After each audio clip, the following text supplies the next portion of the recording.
I bet you didn't know Venezuela is at the heart of a global currency war, and China's real objective goes way beyond oil. On the surface, the crisis in Venezuela looks like just another regional disaster, political chaos, economic collapse, and humanitarian suffering. But what if I told you that behind the headlines, Venezuela is actually a key battleground in a much bigger fight, a fight over who controls the future of money, power, and influence on the world stage? The real question isn't just why China cares about Venezuela, but how this crisis fits into Beijing's grand strategy to challenge the US dollar and reshape the global financial order. So, what is China's real objective behind Venezuela, and how does it fit into the global currency war? Let's pull back the curtain and see what's really at stake. The real target isn't Caracas, but the oil lifeline connecting Venezuela to Beijing. These tankers and pipelines represent more than just commerce. They are the arteries that fuel China's rapid economic growth and industrial might. Venezuela, with the world's largest proven oil reserves, has long been a critical supplier for China, especially as Beijing seeks to diversify its energy sources and reduce dependence on Middle Eastern oil, which is more vulnerable to US influence. Disrupting this flow is a way to send a message, not just to Venezuela, but to every nation watching how global power is exercised.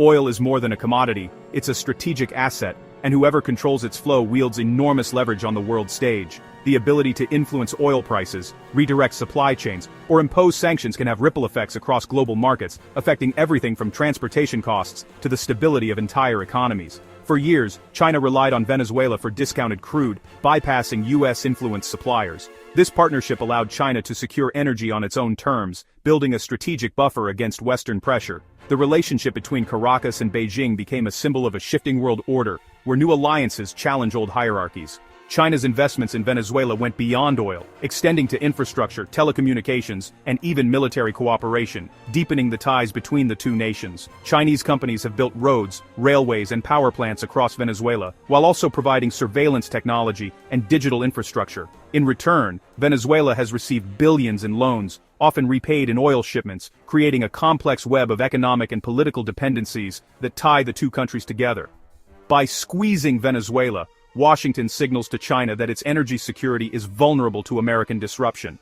It's a reminder that, despite China's growing influence, the US still holds powerful cards, especially when it comes to the global flow of oil and the financial systems that underpin it. Sanctions, trade restrictions, and diplomatic isolation are all tools in this arsenal, designed to remind adversaries of the reach and resilience of American power. The US has used its dominance in the global financial system to freeze assets, block transactions, and pressure international companies to cut ties with Venezuela, effectively isolating the country from much of the world economy. These actions serve as a warning to other nations that defying US interests can come at a steep cost. This is modern great power competition, not tanks and troops, but financial levers and energy flows. The battlefield has shifted from open conflict to the invisible networks of trade, finance, and supply chains. Every sanction, every market move, is a calculated step in a larger contest for global influence. The stakes are enormous. Control over the world's energy supply means control over the pace and direction of global economic growth. When oil prices spike or supplies are disrupted, the effects are felt worldwide, from the cost of gasoline in American suburbs to the budgets of developing nations. The ability to shape these outcomes gives the US and its allies a powerful tool for influencing the behavior of rivals and partners alike. The US is using its dominance in global finance and logistics to project power without direct conflict. By controlling the arteries of global commerce, Washington can shape outcomes thousands of miles away, forcing adversaries to reconsider their strategies without ever firing a shot. The dollar's role as the world's reserve currency gives the US unmatched influence over international transactions, making it difficult for targeted nations to escape its reach. When the US imposes financial sanctions, it can cut off access to the global banking system, disrupt trade, and even trigger economic crises in countries that depend on dollar-based transactions. This financial power is reinforced by America's leadership in international institutions, like the IMF and World Bank, which can set the terms for economic assistance and development. The pressure on Venezuela is a test case, a warning shot and a new doctrine of containment aimed at China's global ambitions. It's a demonstration of how economic tools can be wielded as weapons, reshaping alliances and redrawing the boundaries of influence in the 21st century. The impact is felt not just in government offices, but in the daily lives of ordinary Venezuelans, whose access to fuel, food, and medicine is increasingly shaped by decisions made far from their borders. As shortages worsen and inflation spirals, millions have been forced to flee the country, creating one of the largest refugee crises in the world. The humanitarian consequences of this geopolitical struggle are profound, highlighting the real-world costs of great power competition. What happens to Venezuelan oil is just the opening act in a much larger contest over who will shape the rules of the 21st century world. As the struggle intensifies, every barrel of oil, every trade route, and every diplomatic move becomes part of a global narrative, one that will define the balance of power for decades to come. The outcome will influence not only energy markets, but also the future of international law, technology standards, and even the structure of global institutions. The way the world responds to the Venezuela crisis will set precedents for how similar conflicts are managed in the future, affecting everything from the enforcement of sanctions to the legitimacy of international interventions. Historically, misdirection has been a key strategy in global politics. During the Cold War, the Cuban Missile Crisis was a focal point, but the real game was the broader US-Soviet power struggle. Proxy wars in Korea, Vietnam, and Afghanistan were fought not just for local control, but as part of a global contest for ideological and strategic dominance. Similarly, today's focus on Venezuela is a distraction from the larger US-China rivalry. By understanding these historical contexts, we can better grasp the significance of current events. The lessons of the past remind us that what appears on the surface is often only a fraction of the true story. The real stakes are often hidden, with public crises serving as cover for deeper maneuvers and negotiations. In the end, the misdirection on the global stage is a sophisticated dance of power and influence. Each move, each crisis, is a piece of a larger puzzle, where the ultimate goal is to shape the future of global governance and economic dominance. Understanding this helps us see beyond the headlines and recognize the deeper currents shaping our world. And wow, as the competition between the US and China escalates, the world will continue to witness new forms of conflict, fought not just with weapons but with currencies, resources, and information. The story of Venezuela is just one chapter in this unfolding saga, and its outcome will echo far beyond its borders. The lessons learned here will inform the strategies of both superpowers as they vie for influence in Africa, the Middle East, and beyond, ensuring that the struggle for global supremacy remains as dynamic and unpredictable as ever. Oil isn't just energy, it's leverage. It's the invisible hand that shapes the destinies of nations and the fortunes of empires. Throughout history, commodities like oil, gas, and even food have been wielded as powerful geopolitical tools, often determining the outcome of wars, the rise and fall of governments, and the direction of global alliances. In the 1970s, for example, the OPEC oil embargo sent shockwaves through Western economies, causing fuel shortages, rationing, and economic turmoil. This single act demonstrated how control over a single resource could reshape global politics overnight, forcing countries to reconsider their foreign policies and energy strategies. Oil is the lifeblood of modern economies, powering everything from factories and power plants to transportation networks and even the military. But beyond fueling cars and cities, oil is a tool of influence, a silent force shaping global alliances and rivalries. The story of oil is the story of modern power. Whoever controls the flow, controls the fate of nations. This is why oil-rich regions have been the focus of intense diplomatic maneuvering, military interventions, and economic sanctions for decades. Disrupting Venezuela's oil exports hits China where it hurts. Venezuela is one of China's key suppliers, providing a significant portion of the heavy crude that Chinese refineries are specifically designed to process. Any interruption in this flow sends shockwaves through Beijing's energy security plans, threatening not just economic growth, but also political stability. This echoes past crises like when Russia cut off gas supplies to Ukraine and Europe, using energy as a bargaining chip to achieve political aims. In those instances, entire regions faced blackouts, industries ground to a halt, and governments were forced to negotiate under pressure. The global oil market is a web of dependencies, with countries relying on each other for both supply and demand. A single disruption, whether from conflict, sanctions, or natural disaster, can ripple across continents, affecting prices, supply chains, and even political stability. For China, which imports over 70% of its oil, the stakes are especially high, making every supplier and every shipping route a potential vulnerability. China's refineries are built for Venezuela's heavy crude. Switching isn't easy or cheap. These massive industrial complexes are engineered to handle specific grades of oil, and retooling them to process lighter or different types of crude would require huge investments, months or even years of work, and a complete overhaul of supply contracts. These are luxuries China doesn't have when energy is at stake and demand is relentless. This is similar to how European countries have struggled to diversify away from Russian gas, facing technical and financial hurdles that make quick transitions nearly impossible. The infrastructure lock-in creates a strategic vulnerability. making China's energy security dependent on a handful of suppliers and specific oil grades. This dependence can be exploited by rivals, turning what should be a simple commercial transaction into a high-stakes geopolitical contest. When U.S. sanctions choke Venezuelan oil, China faces higher costs and logistical headaches. Tankers sit idle at ports, unable to load or unload cargo due to legal and financial restrictions. Supply contracts are thrown into chaos, with companies scrambling to find alternative sources or renegotiate terms at higher prices. The search for alternative sources becomes a scramble in an already competitive market, where every major importer is vying for the same limited pool of available oil. This is a classic example of how commodities can be weaponized, much like when the U.S. imposed grain embargoes on the Soviet Union during the Cold War, using food as leverage to influence political decisions. The impact isn't just economic, it's psychological, sending a message to markets and governments alike about the reach of American power. The mere threat of sanctions or supply disruptions can cause prices to spike, investors to panic, and policymakers to rethink their strategies. The U.S., now a major energy producer, can afford to play hardball. China, dependent on imports, cannot.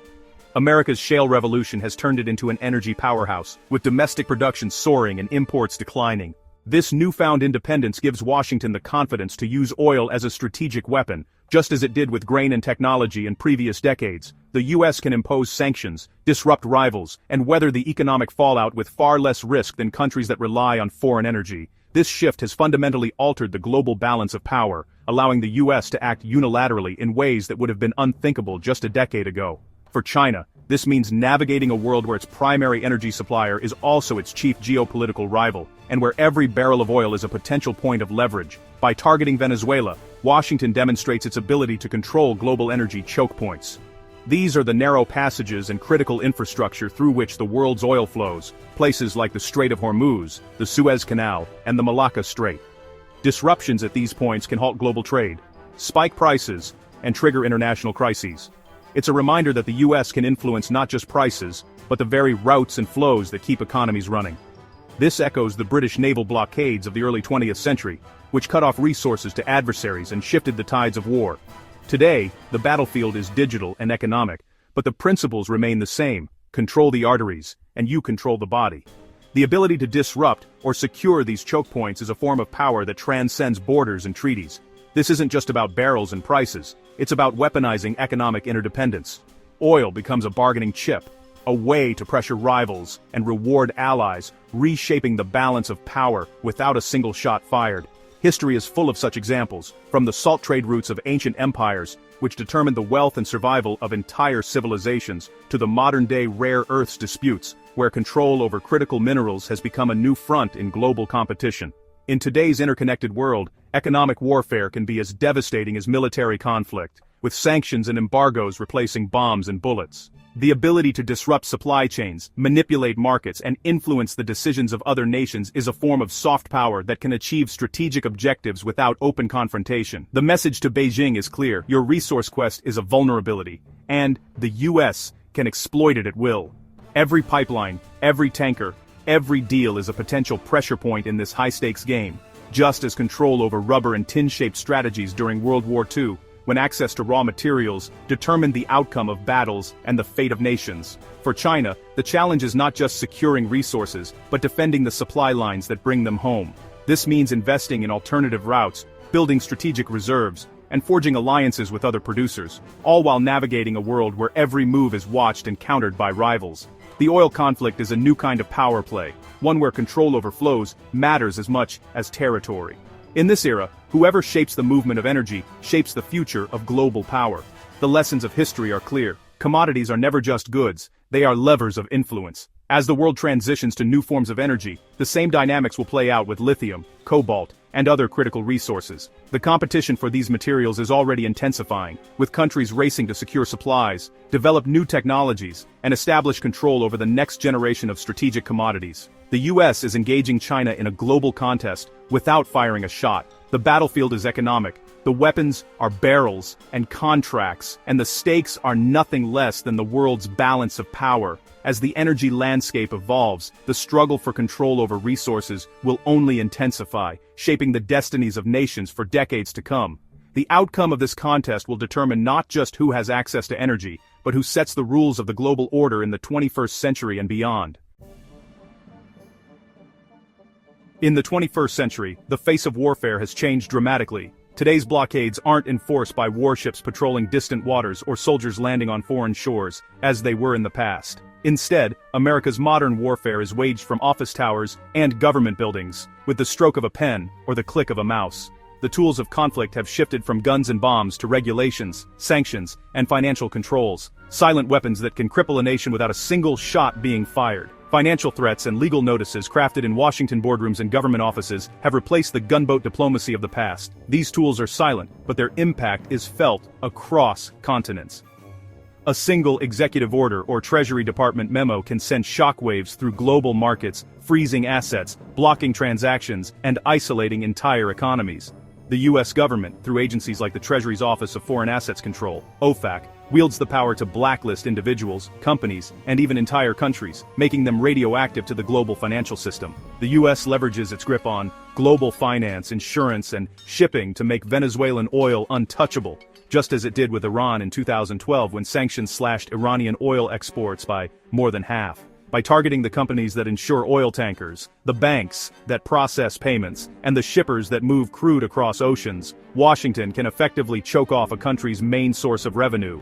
The same playbook has been used against Russia, North Korea, and others, with devastating results. Economies shrink, currencies collapse, and ordinary people bear the brunt of shortages and inflation. Sanctions don't just target governments, they ripple through entire economies. Insurers, shippers, and banks are scared off, creating a self-enforcing blockade. No need for a single shot to be fired. Legitimate firms withdraw, as seen when European companies abandoned Iran and Russia under U.S. pressure, leaving industries in limbo. Even companies with no direct ties to the U.S. often comply, fearing secondary sanctions that could cut them off from the world's largest economy. This chilling effect extends far beyond the original targets, disrupting global supply chains and investment flows. In the shadows, only risk-takers remain, shadowy operators willing to defy U.S. wrath. These dark fleet tactics, involving clandestine ship-to-ship transfers and falsified paperwork, have become the new normal for sanctioned states like Venezuela and Iran. Ships turn off their transponders, change their names, and falsify cargo documents to evade detection. This cat-and-mouse game has spawned a global industry of sanctions busting, with middlemen, shell companies, and rogue states all playing a part. The risks are enormous. Ships can be seized, crews arrested, and companies blacklisted for years. This economic warfare is subtle, powerful, and uniquely American. No other nation controls the arteries of global trade like the U.S., thanks to its dominance over the SWIFT banking system, global insurance markets, and the world's reserve currency. SWIFT, the international messaging system for banks, is headquartered in Belgium but operates under significant U.S. influence. When Washington orders a country cut off from SWIFT, as it did with Iran and Russia, that nation is effectively exiled from the global economy. The U.S. dollar's role as the world's primary reserve currency means that most international trade, from oil to electronics, is settled in dollars, giving Washington unparalleled leverage. The dominance of the dollar means Washington can freeze assets, block transactions, and cut off entire countries from the world economy with a keystroke. In 2022, the U.S. froze billions in Russian reserves overnight, sending shockwaves through global markets. This move not only crippled Russia's ability to defend its currency, but also sent a warning to other nations. Your wealth is only as safe as your relationship with Washington. The threat of asset freezes and transaction bans hangs over every country, company, and individual that relies on the dollar system. Compliance becomes a weapon. Banks and corporations worldwide must follow U.S. rules or risk massive fines and exclusion from the dollar system. Even close allies aren't immune. French bank BNP Paribas paid $9 billion for violating U.S. sanctions, a warning to all. The fear of being locked out of the U.S. market or hit with crippling penalties forces companies to over-comply, sometimes cutting off business with sanctioned countries even when not legally required. This creates a global culture of caution, where the mere hint of U.S. disapproval can kill deals and freeze investments. The architecture of globalization itself has become an instrument of U.S. state power. Decades of trade deals, financial networks, and international institutions have woven American influence into the fabric of global commerce. Organizations like the International Monetary Fund and World Bank, both headquartered in Washington, set the rules for global finance. Trade agreements often include clauses that reinforce U.S. standards and priorities. The result is a world where American preferences are embedded in the very structure of international business, giving Washington levers of control that reach into every corner of the globe. This is modern coercion, quiet, bureaucratic, and devastatingly effective. From Nixon's financial maneuvers in the 1970s, which untethered the dollar from gold and cemented its global dominance, to today's digital sanctions, America's warfare has evolved, but its reach has only grown. The end of the gold standard allowed the US to print dollars at will, fueling decades of economic expansion and military spending. Wall Street's rise in the 1980s further entrenched American financial power, making New York the undisputed capital of global finance. Today, the tools of economic warfare are more sophisticated than ever, blending legal, financial, and technological tactics into a seamless web of control. In the digital age, the battlefield is everywhere. Cyber attacks, data leaks, and financial blacklists are new tools in America's arsenal. The line between war and peace blurs, as economic pressure becomes a weapon as potent as any missile. Cyber command centers monitor threats in real time, while hackers, sometimes state-sponsored, target banks, infrastructure, and even central banks. Data leaks can expose illicit transactions, while blacklists can instantly cut off access to the global financial system. The speed and reach of these tools make them uniquely dangerous, allowing the US to project power instantly and invisibly. For targeted nations, the consequences are severe. Currency collapse, shortages, and social unrest. For the US, this strategy offers power without the costs of open conflict, but it also breeds resentment and pushes rivals to seek alternatives. In countries like Venezuela, Iran, and North Korea, sanctions have led to empty shelves, soaring prices, and widespread hardship. At the same time, these measures have fueled anti-American sentiment and driven targeted states to develop their own systems, from alternative payment networks to barter deals and cryptocurrency experiments.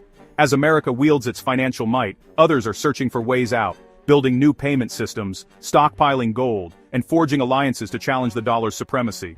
China and Russia have developed their own alternatives to SWIFT, while the BRICS nations are exploring a shared currency. Central banks are increasing their gold reserves, and new trade agreements are being negotiated in local currencies. The currency war is just beginning, and the world is watching closely. The outcome will shape the future of global power, determining who sets the rules and who must follow them.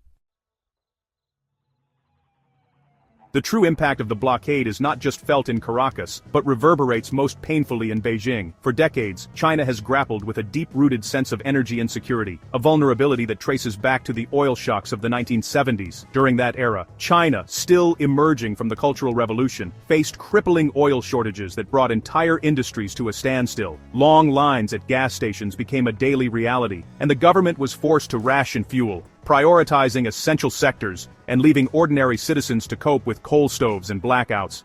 These shortages didn't just slow down factories, they fundamentally shaped the country's national policy, embedding a persistent anxiety about dependence on foreign energy into the very core of Chinese strategic thinking.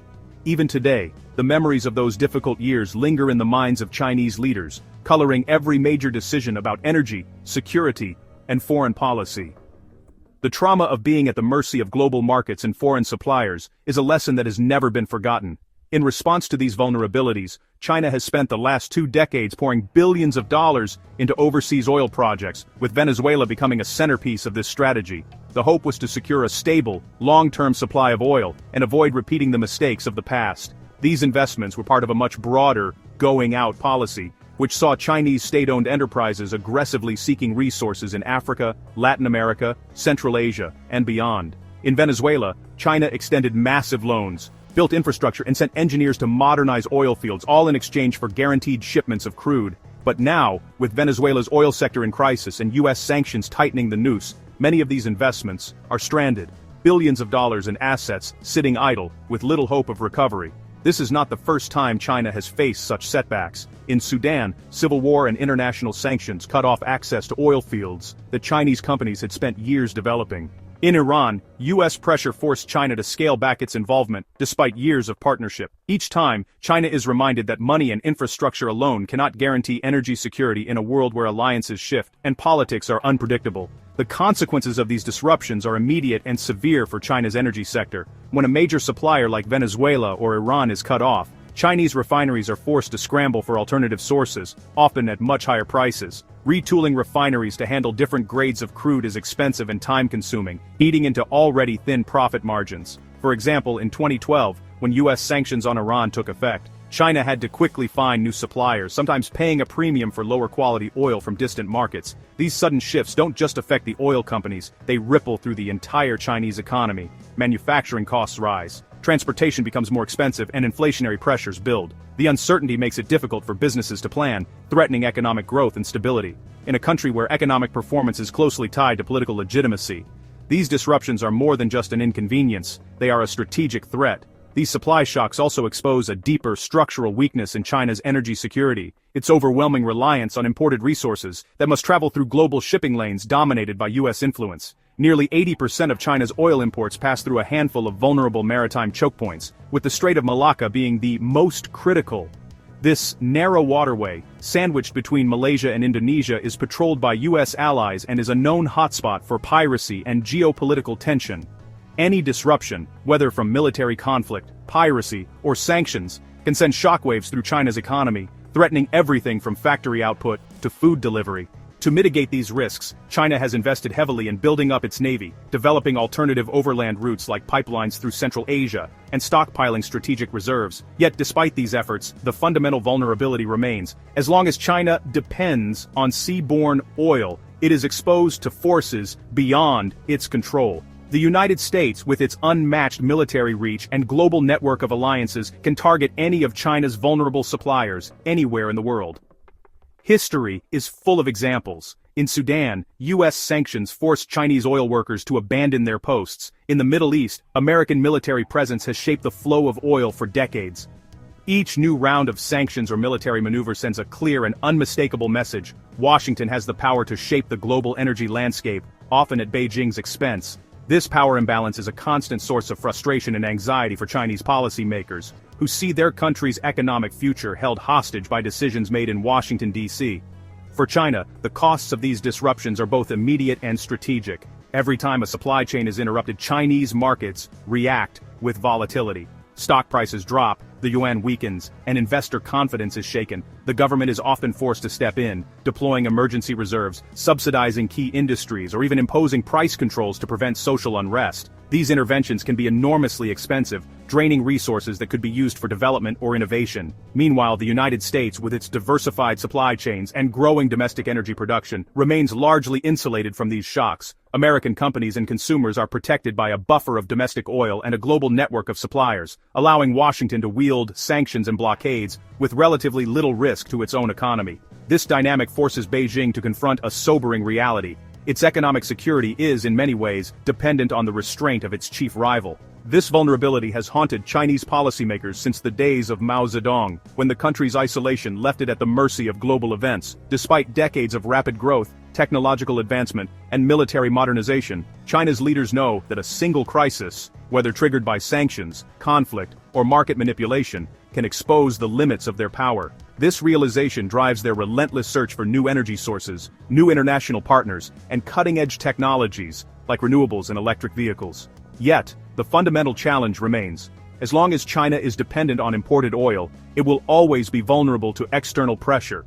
This asymmetry gives Washington a powerful form of leverage, keeping China perpetually off balance and anxious about the next supply chain crisis. Each new blockade, sanction, or diplomatic standoff revives old fears of dependency and isolation, forcing Chinese leaders to make difficult choices between economic growth and political independence. The U.S. can use these tools not just to punish China for specific actions, but to shape its behavior on the global stage, pressuring Beijing to make concessions, change policies, or even rethink its alliances. The threat of economic disruption becomes a weapon in itself, one that can be wielded without firing a single shot. In this way, the United States can inflict real pain on China's economy and society, without ever resorting to military force, leaving Beijing with few good options and a long memory of past vulnerabilities. Each crisis, each disruption, is a stark reminder that China's rise is still constrained by forces beyond its control. This reality shapes not only China's foreign policy and economic strategy, but also its vision for the future, a future where energy independence and security remain elusive goals,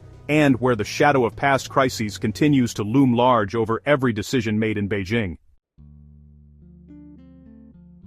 China's Achilles heel is energy. This vulnerability isn't new. History is full of examples where energy insecurity shaped the fate of nations, from the British Empire's reliance on coal to the U.S. scramble for oil in the 20th century. For China, the stakes are enormous. Its rapid industrialization and urbanization over the past 4 decades have transformed it into the world's largest energy consumer, surpassing even the United States. The country's insatiable appetite for oil, gas, and coal is driven by the need to power its vast manufacturing sector, support the daily lives of over 1 billion citizens, and fuel the growth of its megacities. Every year, China's energy demand grows, putting immense pressure on both domestic resources and global supply chains. As the world's top oil importer, China's economic growth is tethered to foreign fuel. Over 70% of its oil is imported, making it highly vulnerable to disruptions in global supply. The 1973 oil embargo, when OPEC nations cut off oil exports to the West, showed how quickly global supply shocks can cripple even the most powerful economies, causing fuel shortages, skyrocketing prices, and economic turmoil. For Beijing, the memory of that crisis is a constant reminder of how external forces, whether political, economic, or military, can threaten internal stability and derail decades of progress. China's leaders study these historical precedents closely, knowing that a similar shock today could have even more devastating consequences for their country. Today, the US exploits this vulnerability, using Venezuela, and previously Iran and Russia, as fronts in a broader strategy to squeeze China's energy lifelines. By targeting key oil exporters with sanctions, Washington can disrupt China's access to affordable energy, forcing Beijing to pay more or seek riskier alternatives. For example, US sanctions on Venezuela have sharply reduced the amount of oil China can import from one of its most important partners in the Western Hemisphere. Similarly, sanctions on Iran and Russia have complicated China's efforts to diversify its suppliers, often forcing Chinese companies to operate in legal gray zones or pay premiums for sanctioned oil. These moves not only raise costs for China, but also increase the risk of diplomatic fallout and reputational damage. China's efforts to diversify, building pipelines from Myanmar and Central Asia, investing in ports and signing long-term contracts, are reminiscent of Japan's pre-World War II scramble for resources, when Tokyo sought to secure oil and rubber supplies to fuel its war machine. The China-Myanmar oil and gas pipelines, for instance, allow Beijing to bypass the vulnerable Malacca Strait, while deals with Kazakhstan and Russia provide overland alternatives. However, these moves can't fully shield Beijing from US pressure on global shipping and finance. Pipelines are expensive, vulnerable to sabotage, and often pass through politically unstable regions. Even with new routes, most of China's oil still travels by sea, making it susceptible to disruption by naval blockades, piracy, or geopolitical crises. The US Navy's dominance means it doesn't need to control every distant strait. It can disrupt China's energy at the source or along key choke points like the Malacca Strait, through which over 80% of China's oil imports pass. The Malacca Strait, along with the Strait of Hormuz and the Suez Canal, are critical arteries for global energy flows. Any disruption, whether from conflict, piracy, or even the threat of a blockade, can send shockwaves through global markets and Chinese policymakers alike. The US has demonstrated its ability to project power in these regions, conducting regular naval patrols and exercises to signal its readiness to intervene if necessary. For China, this means that its energy security is always, to some extent, at the mercy of US military strategy. Washington's sanctions and diplomatic pressure can turn China's overseas investments, once seen as strategic assets, into costly liabilities, as seen in Africa and South America. Chinese companies have poured billions into oil fields, ports, and infrastructure projects across the developing world, hoping to secure long-term access to resources. But when the US imposes sanctions or pressures, host governments, these projects can stall or even collapse.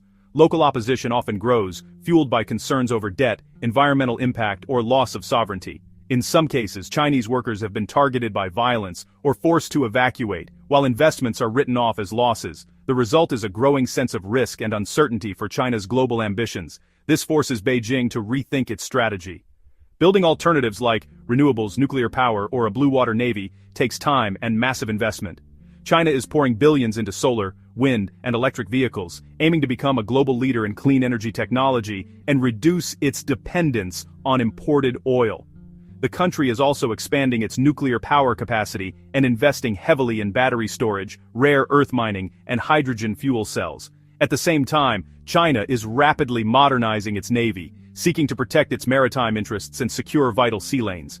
But the transition to a new energy paradigm is slow, and the technology is not yet mature enough to meet all of China's needs. For now, fossil fuels remain the backbone of the Chinese economy, and the path to true energy independence is long and uncertain. In the meantime, China remains exposed, giving the US leverage in broader negotiations, whether on trade, technology, or geopolitics. Every spike in oil prices or new round of sanctions puts Beijing on the defensive, forcing it to make concessions elsewhere, such as opening markets, relaxing technology transfer restrictions, or adjusting its foreign policy. Chinese policymakers are acutely aware of these vulnerabilities, and energy security is now a top priority in national planning and international diplomacy. The government has established emergency reserves, developed contingency plans, and sought to build alliances with other energy-importing nations, but the fundamental challenge remains. The contest for influence is now about controlling the energy that powers the modern world, just as it was during the oil crises of the 20th century.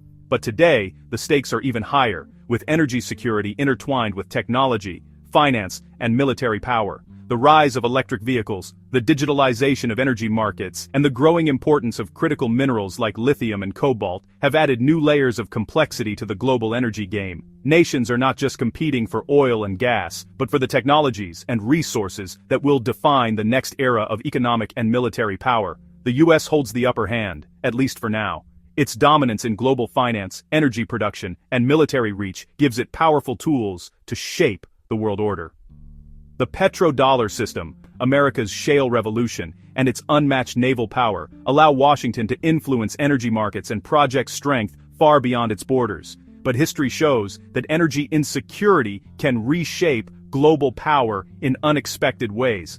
As China scrambles to secure its future, the world watches, knowing that the next energy crisis could redraw the map of global influence once again, with consequences that will reverberate for generations. When a major oil supplier like Venezuela is removed from the global market, the effects are immediate and far-reaching. Oil is not just a commodity, it's the foundation of modern economies, powering everything from transportation and manufacturing to agriculture and technology. Any disruption in supply, whether due to sanctions, conflict, or political instability, sends ripples through every sector and every continent. The 1970s oil embargo is a stark reminder of how geopolitics can upend daily life. Back then, long lines at gas stations, rationing, and skyrocketing prices led to economic turmoil, social unrest, and a fundamental rethinking of energy policy worldwide. Those lessons remain deeply embedded in the minds of today's policymakers, traders, and business leaders who understand that energy security is inseparable from national security and economic stability. Sanctions don't just restrict supply, they inject a new level of uncertainty and volatility into global markets. Traders must constantly assess the risk that the US or its allies might target other oil producers, such as Iran, Russia, or even smaller states with new sanctions or embargoes. This uncertainty is reflected in the geopolitical risk premium built into oil futures contracts, essentially an extra cost that buyers are willing to pay to hedge against the possibility of sudden supply shocks, shipping disruptions, or regulatory changes. This premium isn't just an abstract figure. It directly impacts the price of everything from airline tickets and shipping rates to food and consumer goods, as higher energy costs cascade through global supply chains. For investors and companies, this means a constant process of reassessment, rebalancing portfolios, renegotiating contracts, and sometimes pulling out of entire markets to avoid being caught on the wrong side of a geopolitical event. The result is a market that reacts instantly to every headline, tweet, or rumor, amplifying volatility and making long-term planning increasingly difficult. In the vacuum left by sanctioned suppliers, the so-called shadow fleet emerges, aging, often uninsured tankers that operate outside the bounds of international law. These vessels, many of which are decades old and poorly maintained, take enormous risks to move sanctioned oil, often turning off their tracking systems, falsifying cargo documents, and using complex ship-to-ship transfers to obscure their origins. This clandestine network is reminiscent of the gray market operations that flourished during sanctions on Iran and Iraq, where desperate buyers and sellers found ways to circumvent restrictions, sometimes with disastrous results. The environmental risks are significant. Poorly maintained ships are more likely to suffer accidents, leading to oil spills that devastate marine ecosystems and coastal communities. Diplomatic tensions also rise, as countries accuse each other of turning a blind eye to illegal shipments or failing to enforce maritime law.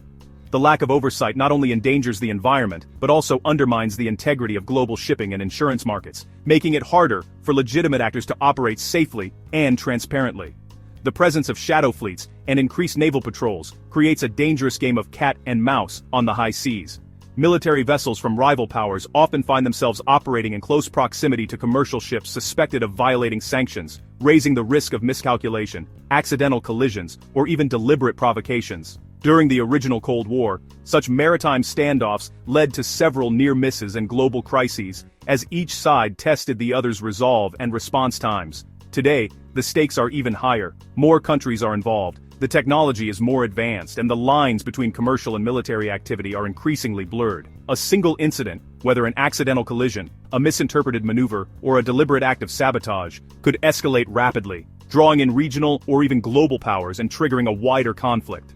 The constant tension at sea is a stark reminder that energy security and geopolitical stability are deeply intertwined. As the risks and costs of compliance rise, legitimate businesses increasingly withdraw from sanctioned markets, leaving the field open to risk-takers, opportunists, and criminal networks. For established firms, the threat of massive fines, legal action, and reputational damage outweighs the potential profits from trading in sanctioned oil or related financial products. This was seen in the 1980s, when major banks and trading houses exited markets targeted by U.S. sanctions, only to be replaced by shadowy intermediaries and shell companies with little regard for legal or ethical standards. The result is a loss of transparency and oversight, making it easier for fraud, corruption, and money laundering to flourish. Regulators and law enforcement agencies struggle to keep up, as the networks involved become more sophisticated and globalized. Ultimately, this shift undermines the stability and integrity of the entire energy trading system, increasing the risk of market manipulation, price spikes, and systemic crises. The cumulative effect of these trends is a global energy system that is more fragmented, expensive, and vulnerable than ever before. As traditional supply chains break down, oil and gas must travel longer, riskier routes, often through unstable regions or contested waters. Insurance premiums for shipping and infrastructure skyrocket, reflecting the heightened risk of sabotage, piracy, or geopolitical conflict. Infrastructure itself becomes a target, as pipelines, ports, and refineries are increasingly subject to cyber attacks, sabotage, and even military strikes. Governments are forced to invest heavily in security, redundancy, and alternative supply routes, diverting resources from other priorities. All of these costs, higher transport fees, insurance, security, and infrastructure repairs, are ultimately passed on to consumers and businesses, driving up the price of energy and everything that depends on it. At the heart of this turmoil is the strategic rivalry between the United States and China, whose competition shapes every aspect of the global economy. Each new round of sanctions, tariffs, or diplomatic confrontations is instantly reflected in market prices, as investors and businesses scramble to anticipate the next move. The uncertainty is not limited to oil, it extends to currencies, metals, agricultural commodities, and even high-tech supply chains, as companies try to hedge against the risk of further escalation. Multinational corporations must now factor political risk into every decision, from sourcing raw materials to investing in new markets or technologies. The result is a world where economic fundamentals are increasingly overshadowed by the unpredictable dynamics of great power competition, making long-term planning more challenging for everyone. Ultimately, the costs of this new Cold War are felt most acutely by ordinary people around the world. Rising energy prices show up at the gas pump, in electricity bills, and in the cost of everyday goods and services, from groceries to public transportation. Small businesses struggle to absorb higher input costs, while families are forced to make tough choices about spending and saving. In many countries, these pressures fuel social unrest, political instability, and demands for government intervention. As the world becomes ever more interconnected, the ripple effects of geopolitical conflict reach further and deeper, shaping not just the global economy, but the daily lives and futures of billions of people. The stakes have never been higher, and the need for stability, cooperation, and innovative solutions has never been more urgent. Policing the global commons isn't cheap. For decades, the United States has shouldered the immense costs of maintaining a global military presence, from the Pacific to the Persian Gulf, from Europe to Africa. With over 750 military bases in more than 80 countries, the U.S. projects power on a scale unmatched in modern history. This vast network requires not just ships and planes, but a constant flow of personnel, equipment, and resources. Every deployment involves intricate logistics. Fuel, food, spare parts, and medical supplies must be delivered to remote outposts, often under challenging conditions. The U.S. Navy alone operates more than 290 deployable battle force ships, each with thousands of sailors and advanced technology that must be maintained and upgraded. The Air Force, Army, and Marines all have similar global commitments, with rapid response forces stationed on every continent, ready to intervene at a moment's notice. This level of readiness is not just about hardware, it's about training, intelligence gathering, and the ability to coordinate with allies and partners worldwide. The U.S. spends billions on naval patrols, intelligence, and sanctions enforcement, costs that add to its mounting debt. In 2023 alone, the defense budget topped $800 billion, while interest payments on the national debt soared past $600 billion. these figures are staggering, and they don't even account for the hidden costs: veterans' care, long-term equipment maintenance, and the ripple effects on the broader economy. For example, the Department of Veterans Affairs budget has ballooned as more service members return from overseas deployments with complex medical and psychological needs. The Pentagon's procurement process, often criticized for inefficiency, leads to cost overruns on major weapons systems like the F-35 fighter jet, which has become the most expensive weapons program in history.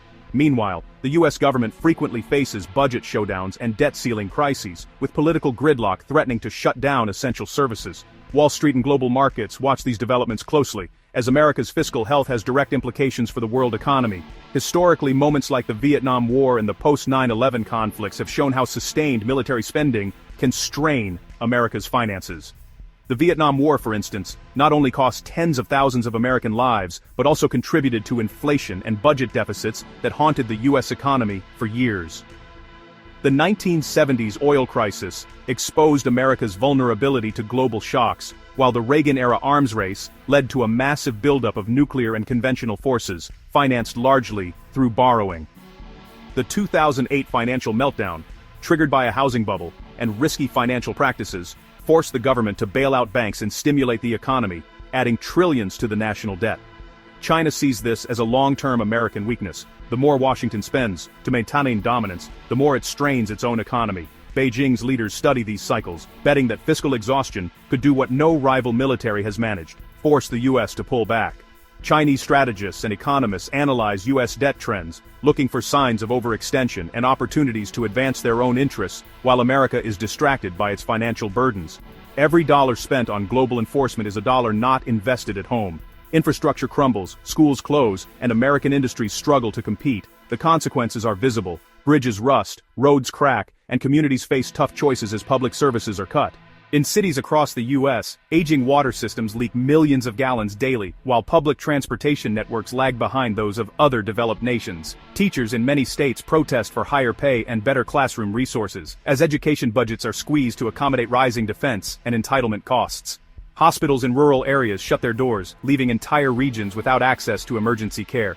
Small businesses, the backbone of the American economy, often struggle to secure loans or compete with foreign rivals who benefit from more robust government support. The opportunity cost of empire is measured not just in dollars, but in the daily lives of ordinary Americans, families forced to choose between healthcare and housing, students burdened by debt, and workers facing stagnant wages. China, meanwhile, focuses on development and innovation, letting the U.S. bear the costs of empire. While America's resources are stretched thin, China invests in high-speed rail, advanced manufacturing, and education. The Chinese government pours billions into research, infrastructure, and global partnerships, aiming to leapfrog the West in critical technologies. For example, China's Belt and Road Initiative has financed ports, railways, and power plants across Asia, Africa, and Europe, expanding Beijing's influence and creating new markets for Chinese goods. In technology, China has become a world leader in artificial intelligence, 5G telecommunications, and green energy, with state-backed companies challenging American dominance in sectors once considered unassailable. Chinese universities attract top talent from around the world, while domestic students benefit from rigorous STEM education and government scholarships. International investors flock to Chinese cities, drawn by the promise of rapid growth and innovation. This strategy isn't just about catching up. It's about building a foundation for long-term economic and geopolitical strength, positioning China as a peer competitor to the United States. The hidden price of power projection could, over time, erode America's own strength. The echoes of past empires, like Britain after World War II, serve as a warning. When the costs of global dominance outpace the benefits, decline can come swiftly and unexpectedly. After World War II, Bart Conver, Grabanderwer, Die Borber Brun, Bart Stukum Berdamber Verburen. Tutten's vast empire unraveled as the country struggled to rebuild its economy and pay off war debts, ceding global leadership to the United States. Today, some fear that America could face a similar fate if it fails to adapt to new realities. Signs of strain are already visible: aging military equipment, veterans struggling to access care, and entire communities hollowed out by base closures and industrial decline. The challenge is not just military, but social and economic: how to maintain security abroad without sacrificing the well-being of citizens at home. In this contest, fiscal endurance may matter as much as military might. The true test for America may not be on the battlefield, but in its ability to sustain its global commitments without sacrificing its future. As the world watches, the question remains: can the U.S. adapt, or will the weight of its own ambitions become its greatest vulnerability? Economists and strategists debate whether America can reform its budget process, invest in its people, and maintain its alliances while competing with a rising China. The stakes are enormous, not just for the US, but for the entire international order. The answer will shape not just America's destiny, but the balance of power for generations to come. China isn't just matching US power at sea, it's constructing a new kind of wall, not made of stone or bricks, but of capital, influence, and digital infrastructure. This modern Great Wall is invisible to the naked eye, yet its effects ripple across continents, fundamentally altering the global financial landscape. Just as the original Great Wall was built to protect and project Chinese strength, this new wall is designed to secure China's economic future and expand its reach far beyond its borders. Instead of fortifying physical borders, China is shifting the battleground to the realm of finance. The foundation of this strategy lies in the sweeping economic reforms that began in the late 1970s under Deng Xiaoping. These reforms prioritized opening up markets, modernizing industries, and integrating China with the global economy. The transformation was dramatic. China moved from a closed, centrally planned system to the world's second-largest economy, lifting hundreds of millions out of poverty and becoming a manufacturing powerhouse. Ports that once handled only domestic goods now bustle with international trade, and Chinese policymakers meticulously plan each step to ensure continued growth and global integration. By strengthening the yuan, opening its markets to foreign investors, and launching bold initiatives like the Shanghai Free Trade Zone, China is laying the groundwork for a financial superpower. The Free Trade Zone, for example, allows for more liberalized financial transactions and foreign investment, serving as a testing ground for broader reforms. At the same time, China is investing heavily in technology and innovation, aiming to lead in digital finance, e-commerce, and fintech. Chinese startups are attracting global venture capital, and the country's rapid adoption of mobile payments and digital banking is setting new standards for the world. China is building a financial fortress, one that extends globally through ambitious projects like the Belt and Road Initiative, BRI. The BRI connects over 140 countries through infrastructure, trade, and investment, creating a vast network of economic dependencies. These projects not only expand China's economic reach, but also encourage the use of the yuan in international transactions. For example,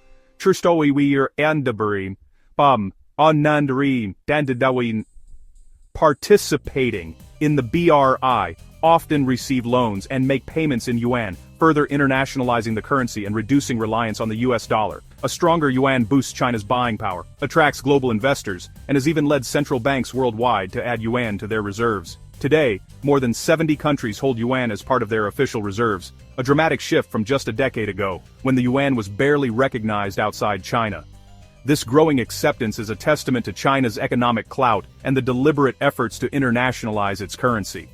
Central banks in Africa, the Middle East, and even parts of Europe are now diversifying their reserves, hedging against the risks of over-reliance on the dollar. In 2016, the International Monetary Fund, IMF, included the yuan in its basket of reserve currencies, known as special drawing rights, SDR. This move reduced global reliance on the dollar and signaled China's arrival as a major financial player.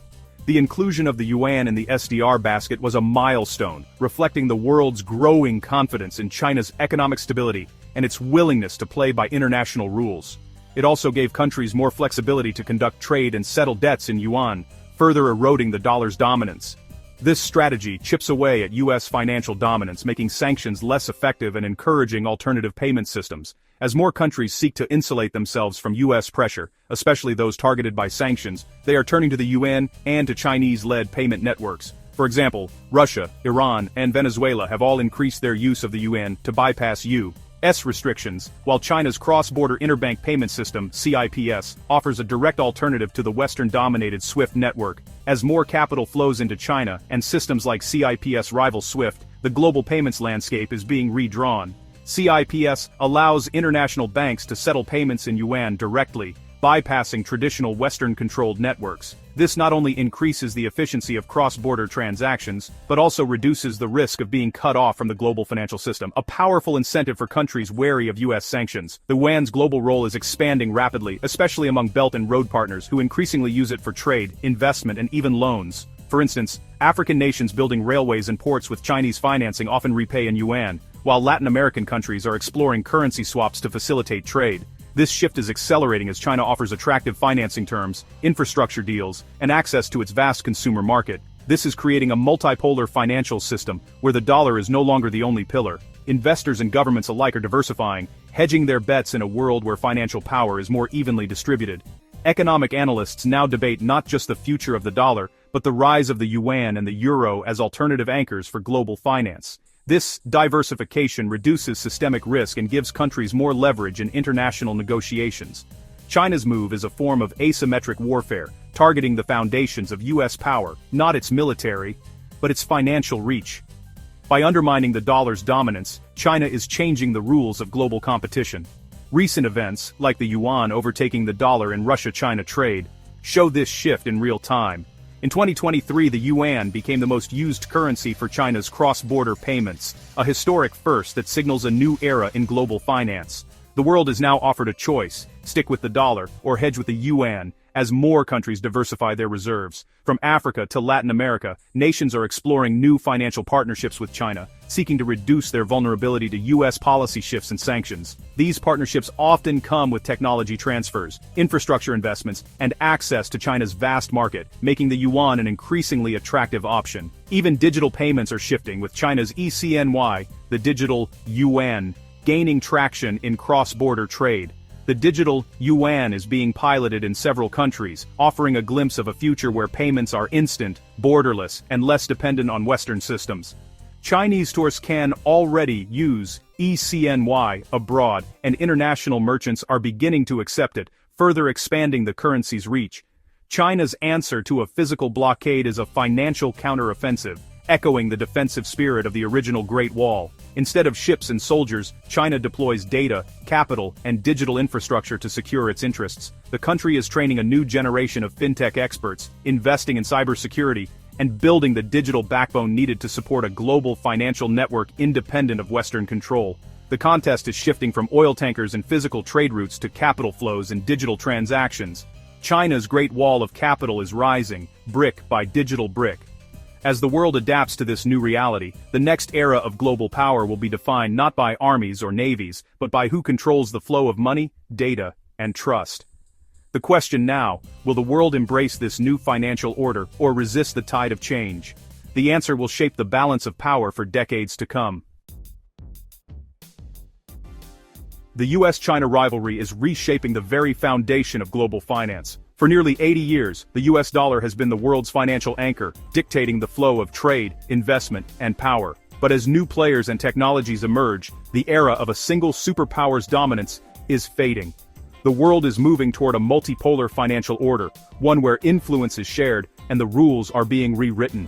This transformation is gradual, but its impact will be felt by every nation, business, and individual. China isn't seeking to topple the dollar overnight. Instead, it's building alternatives, new networks, new systems, and new options for countries eager to reduce their dependence on the US-led order. From the cross-border interbank payment system to the Belt and Road Initiative, China is methodically internationalizing the yuan and offering a different path for global finance. This echoes past transitions, like the shift from the British pound to the dollar, and signals a new era of competition and choice. New initiatives like M-Bridge and the use of local currencies in trade settlements are steadily eroding the dollar's grip.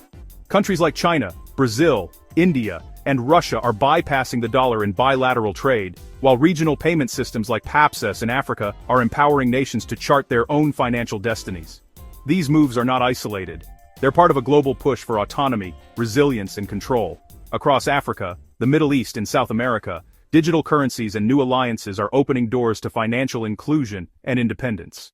Projects like Nigeria's Naira and the Gulf's Project Aber are more than technological upgrades. They're strategic moves to modernize, increase transparency, and reduce reliance on Western-dominated systems. For many, digital currencies are a lifeline, offering access to global markets and protection from economic pressure. The future is multipolar. The euro, yuan, and digital assets are all gaining ground, diversifying global reserves and creating a more resilient, if more complex, financial ecosystem. Cryptocurrencies and stablecoins are providing alternatives in places where traditional banking falls short, and the world's financial architecture is becoming more robust against shocks. America's exorbitant privilege is fading as confidence and capital flow into new markets and assets. Central banks are diversifying, regional development banks are rising, and the old order is being challenged by new institutions and agreements. The question now is, who will earn the world's trust? Trust is the new battleground. Nations with transparent institutions, stable politics, and sound policies will attract investment and become anchors in the new order. Those who falter risk being left behind, no matter their economic size. The competition is shifting to reserves, payment systems, and the invisible flows of global investment. Decentralized finance and blockchain are democratizing access, lowering costs, and challenging the monopoly of established powers. The financial world is being rebuilt from the ground up. The age of uncontested U.S. financial dominance is ending. The rise of BRICS, new payment systems, and digital currencies all point to a future where no single currency rules. This brings risks, fragmentation, volatility, and new challenges, but also unprecedented opportunities for innovation and inclusion. In the 21st century, the most decisive battles are fought not with armies, but with trust, technology, and the architecture of global finance. The dawn of a multipolar world is upon us, and the choices we make today will echo for generations. As you reflect on this new era, ask yourself, who will shape the rules? Who will adapt, innovate, and lead? And what does it mean for your own future, your investments, and your nation's place in the world? The next chapter of global finance is